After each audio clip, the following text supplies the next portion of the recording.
जय श्री कृष्णा। कैसे हैं आप सब लोग। देव उठान एकादशी, आखिर देव उठान एकादशी इतनी महत्वपूर्ण क्यों है। देखिए, 4 महीने की योग निद्रा से विष्णु भगवान जी जगते हैं, तो वो इसी दिन जगते हैं, यानी देव उठान एकादशी इसलिए कहते हैं क्योंकि देवता सोकर उठते हैं। कार्तिक माह के जो शुक्ल पक्ष की एकादशी है उसको देव उठान एकादशी बोलते हैं।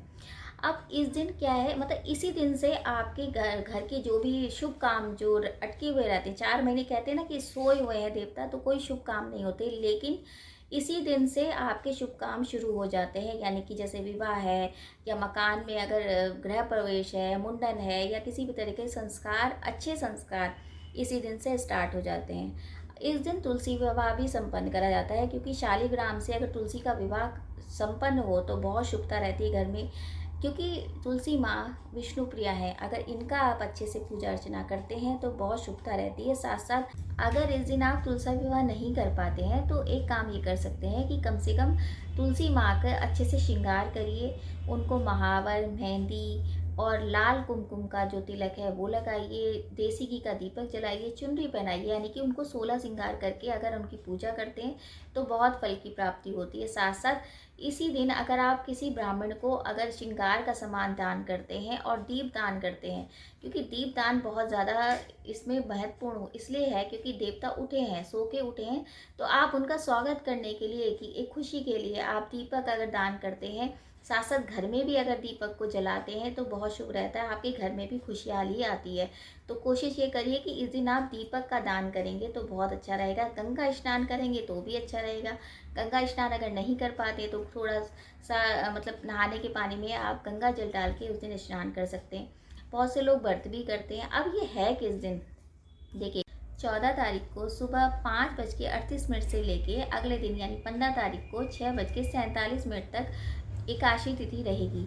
अब एकादशी तिथि कहते हैं सूर्योदय से मानी जाती है, यानी कि सूर्योदय से तो 14 तारीख, तो 14 तारीख को ही एकादशी की तिथि है और एकादशी जो है 14 तारीख को ही मनाई जाएगी। यानी देव उठान एकादशी 14 तारीख को आप करेंगे, और 14 तारीख को करने के बाद आपको जिस तरह से पूजा विधि बताई गई है कि पूरा 16 श्रृंगार करना है। तुलसी माँ का विवाह नहीं कर पाए तो कम से कम तुलसी माँ का जो है आप दीपक दान करें, उनको देसी घी का दीपक जलाएं, उनको मिष्ठान यानी कि आप खीर का भोग लगाएंगे तो बहुत अच्छा रहेगा, सफ़ेद मिठाई का खिलाएंगे तो बहुत अच्छा रहेगा। किसी ब्राह्मण को अगर आप दान करते हैं तो वो भी बहुत शुभ रहेगा। साथ साथ तुलसी माँ का जो है आप ध्यान करेंगे, विष्णु जी के नाम का जाप करेंगे, और सबसे बड़ी बात यह है कि इस दिन अगर आप विष्णु जी और लक्ष्मी जी की पूजा करते हैं तो लक्ष्मी का भी आवागमन होता है, यानी लक्ष्मी की कृपा आप पे बनी रहती है। साथ साथ तुलसी विवाह भी करेंगे तो भी बहुत अच्छा रहेगा, क्योंकि तुलसी जो है विष्णु प्रिया है, तो उनकी अगर आप सेवा भाव इस दिन करते हैं तो बहुत ही ज़्यादा पुण्य की प्राप्ति होती है। गंगा स्नान भी कर सकते हैं। दान ज़रूर करना है, विशेषकर ये दिन जो है दान का है। अगर आप दान करते हैं, किसी भी ज़रूरतमंद को आप किसी तरह के गर्म कपड़े देते हैं, या अच्छे से किसी ब्राह्मण को अच्छे से खिला पिला के और दान पुण्य करते हैं तो बहुत शुभ रहेगा।